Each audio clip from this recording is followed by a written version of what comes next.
Well, there you have it. The Canadian Grand Prix wrapped up, unfortunately finishing under a safety car. Never like to see it. We have a new winner for this year from a constructor's point of view, a Mercedes driver with George Russell getting his fourth career win. Another podium finish for Max Verstappen. Can never count the guy out. And a very popular P3 rounding out the podium for fellow Mercedes driver Kimi, I was about to say Kimi Räikkönen, Kimi Antonelli, I believe becomes the third youngest in Formula One history to podium. So great weekend there from Mercedes. You might notice I'm standing today. Normally I'm seated.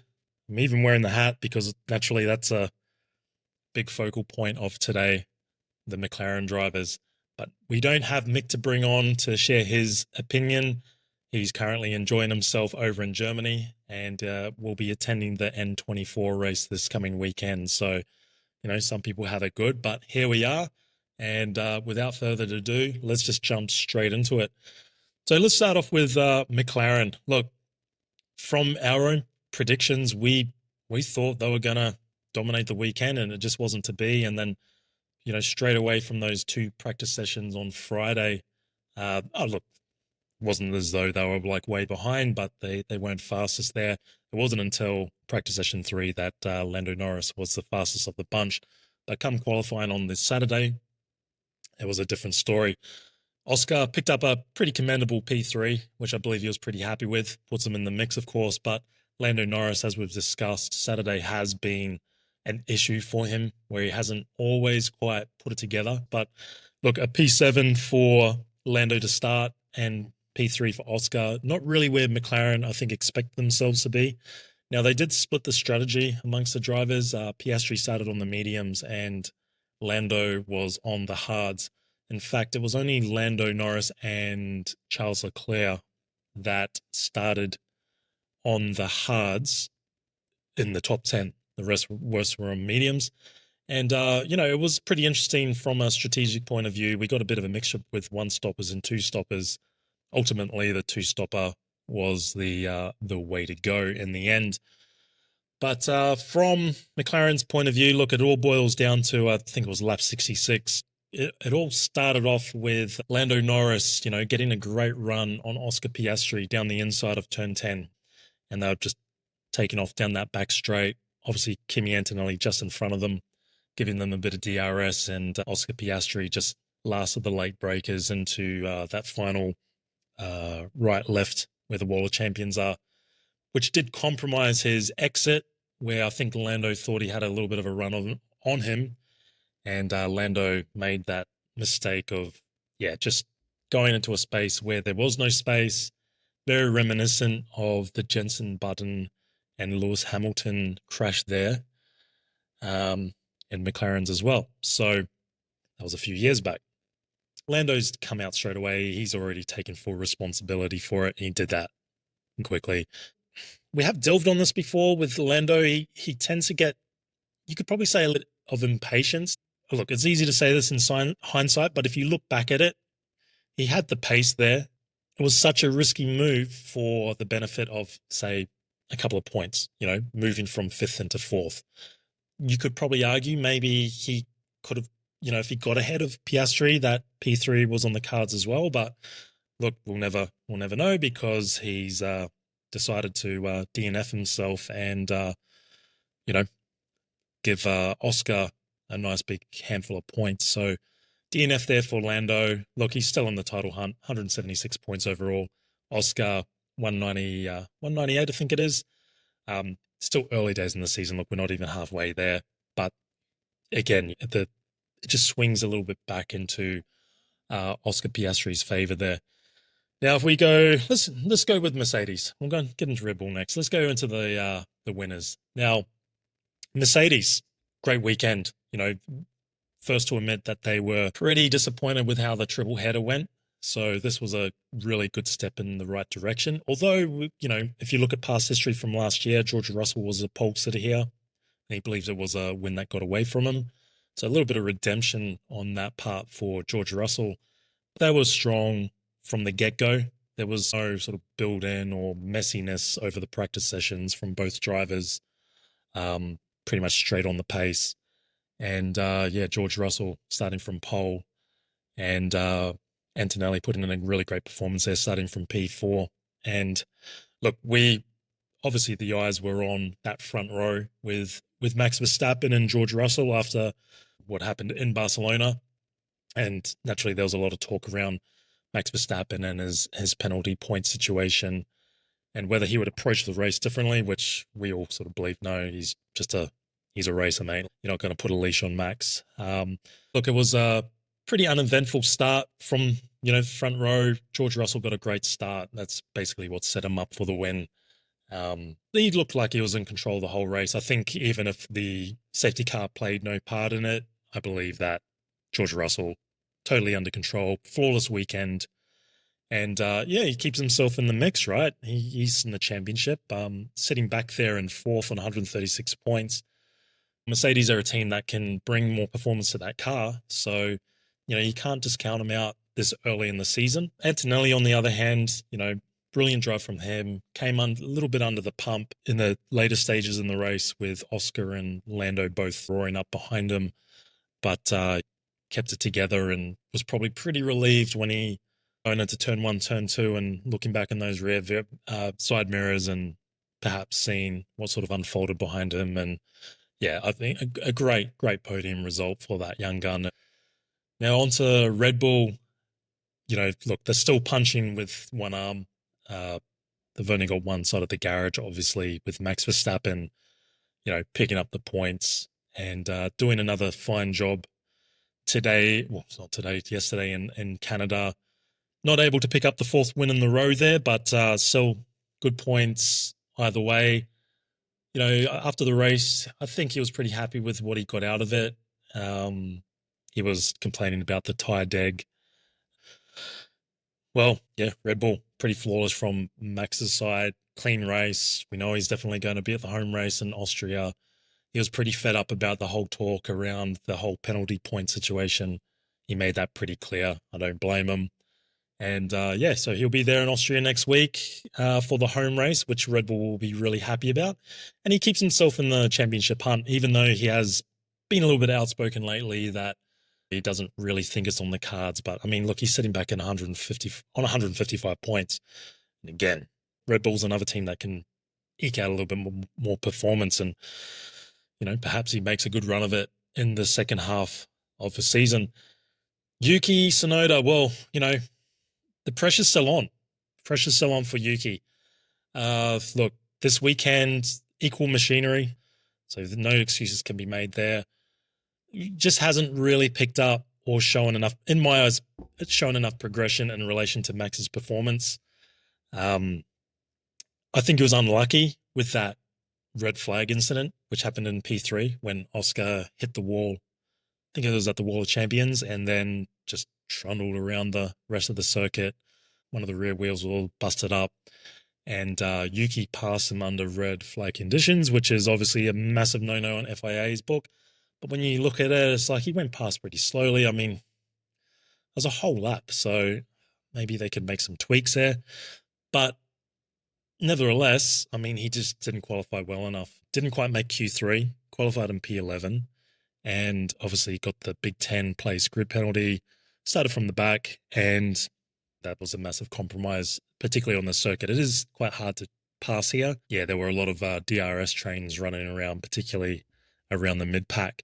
So a little bit hard to judge on his race, but again, is he showing enough to hold on to that Red Bull seat? We know about Arvin Lindblad getting the clearance from the FIA. His super license has now been granted. So there are a couple of drivers in those Red Bull V-Carb stables that are under the pump. Yuki Tsunoda, Liam Lawson as well, coming up into that critical halfway point of the season, particularly once that summer break comes up. And then you start looking at potential driver swaps. And we know how Red Bull are pretty ruthless, despite what we've heard from Mr. Marco lately about Yuki Tsunoda is going to be there to the end of the season. So we'll see how that all plays out. Onto Team Red, Ferrari.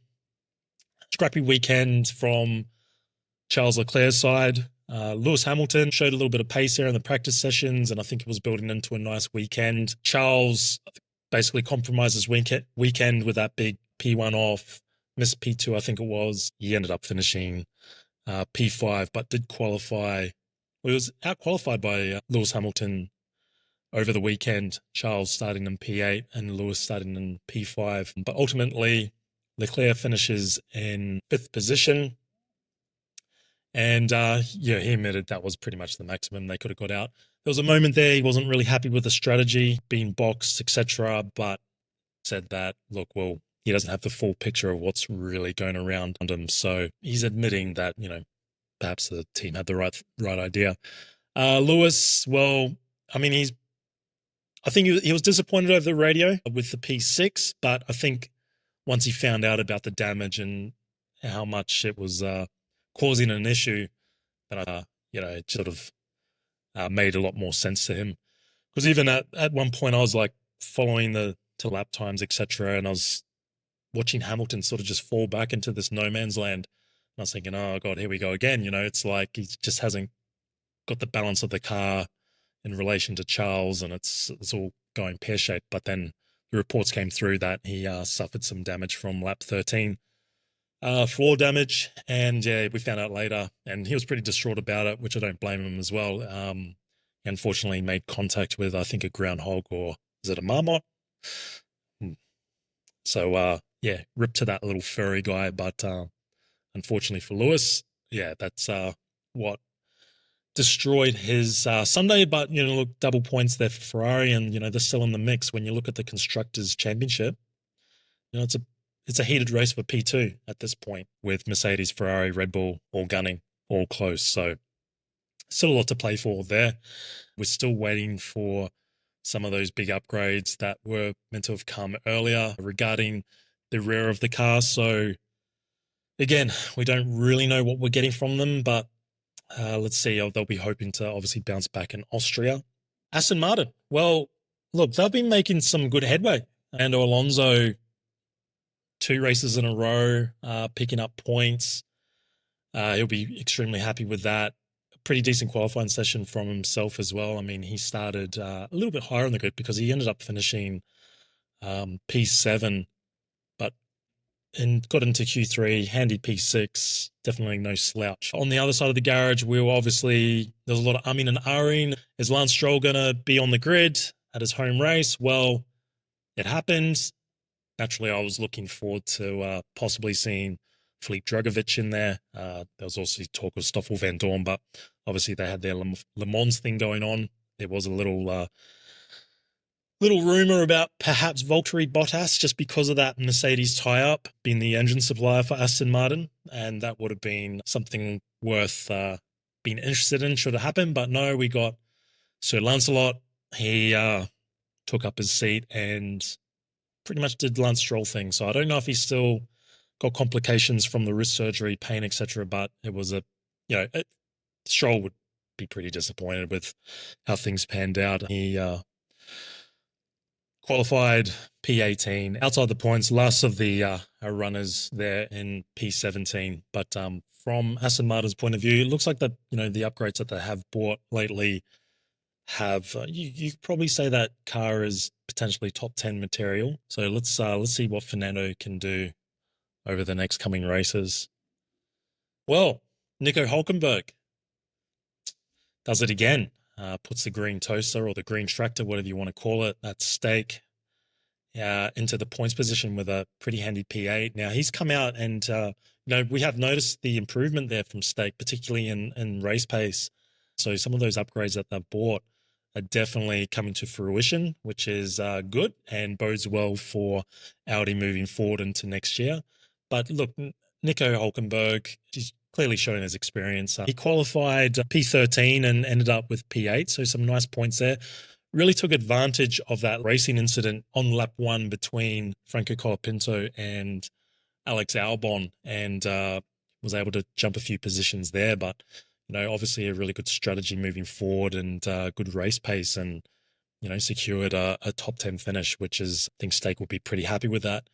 Alternatively, Bortoleto, again, hasn't picked up any points so far this season. Pretty non-eventful race, but stayed out of trouble and showed okay pace. I mean, look, qualified P15. It's so tight in that midfield. I mean, if you look at Nico Hulkenberg, he did a 112.323 in qualifying, and then Bortoleto did a 12.385. So I think Bortoleto is definitely, I think he's showing a lot more than people give him credit for. I believe it won't be too long before we see him leave that donut club and pick up his first points in Formula One, which would be quite handy for an ex-F2 champion.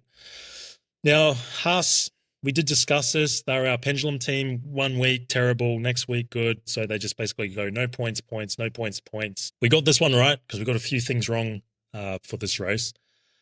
But Ocon, he's really doing what he needs to do. Discuss it, leading from the front. That's why they got him on the team to be the team leader. Ollie, obviously, with a lot of potential, still, a little rough around the edges, but showing enough pace. And I think there'll be a lot, Ollie by the end of the year. I think there'll be a different Ollie. I think it'll be a far more consistent Behrman. Ocon did pretty well, P15 qualifying, Q2 appearance, and then manages to snag a couple of points with a P9. Obviously, strategy plays a part. We know all this, but at the end of the day, you still got to get the job done, and that's what he's done. Behrman, on the other hand, just missed out on the points there with a P11. But I think you'll be pretty happy with the weekend. He's, the triple header, a lot of problems with the red flags, etc. Bit of bad luck, a couple of penalties here and there, and a little bit cleaner this weekend. So I think that's a step in the right direction for Ollie Behrman. That's Haas picking up some points. They'll be pretty happy back in the points, but if they keep on their trajectory, next race down the back. Okay, now Williams, pretty disappointed. Really thought double points was on offer. Carlos Sainz picking up the solitary point in P10. Not a bad effort from Carlos when you consider he was P17 on the grid. Now, he was probably primed for a top 10 grid position. Unfortunately, got caught up with Isaac Hadjar, who impeded him on his push lap. No malice involved whatsoever. It was just a communication error between Hadjar's engineers and not giving him the right info that Carlos was on a push lap. So that really compromised Carlos from that point of view. Albon, look, he made a Q3 appearance, started P10, just awful race. A couple of bad races now in a row for Alex. That lap one incident with Franco Colapinto, basically Albon just became one of the most expensive lawnmowers in the world, and he probably did a little bit of damage there. He definitely didn't go over that grass carefully. It was pretty hot, and rejoined the track pretty hot too. I was pretty lucky not to see any big contact there, but yeah, he just a bit hot under the collar with radio messages and about strategies and all that type of stuff. But inevitably, he ended up with I think it was a power unit issue, which is pretty interesting because Mercedes in the back of that Williams, and Mercedes' reliability is coming into a little bit of question, which is something that we haven't really talked about over the last few years. Have generally been rock solid. So Albon retiring there, he didn't really give us any excitement as he retired in a very safe spot around turn 10, around that hairpin down the back, and managed to get it in behind one of the runoff areas where there's a wall. Now, let's go straight into Alpine because Franco Colapinto finished P13 and his teammate Pierre Gasly in P15.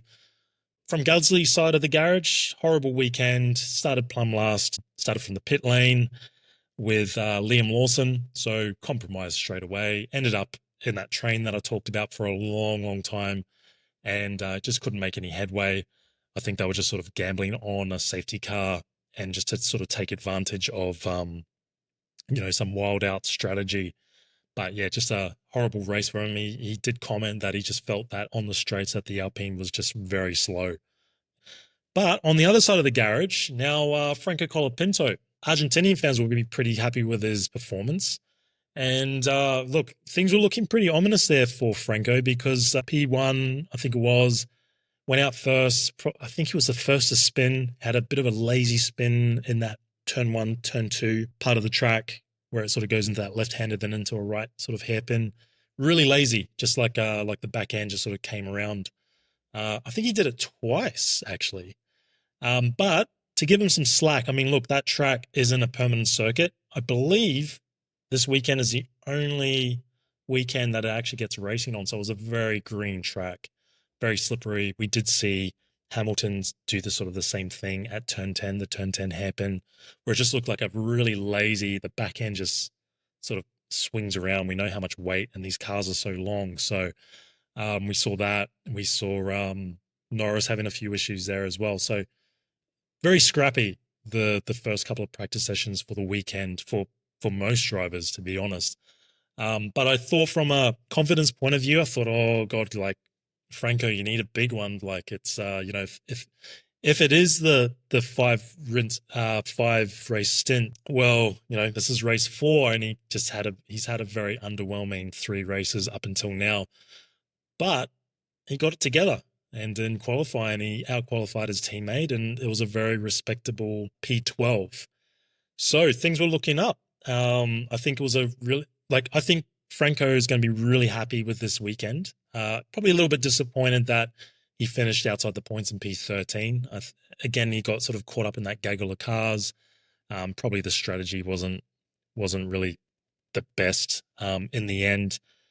Always hindsight, we can look back at those things. But I think from a performance perspective, he's made a big step up. Well, that leaves us with Racing Bulls. So VCARB, really disappointing weekend for them in the end. Isaac Hadjar, Liam Lawson were basically neck and neck on pace. Everything was looking good.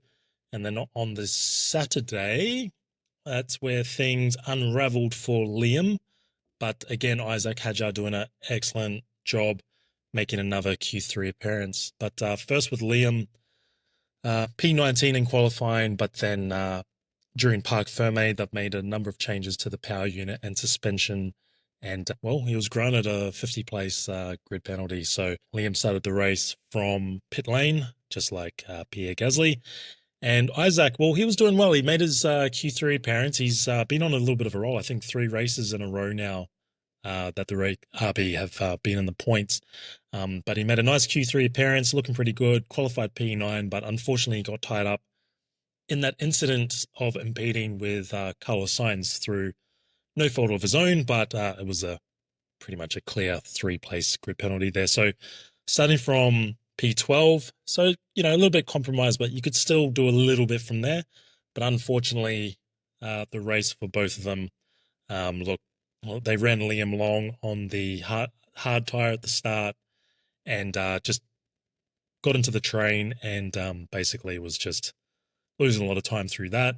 Tried to run him super long and no safety car, so they couldn't really gamble on any strategy. Did make a pit stop later in the race and sort of came back out, but then he was compromised by all the blue flags. And inevitably, he actually picked up a DNF with a cooling issue and had to retire the car in the later stages of the race.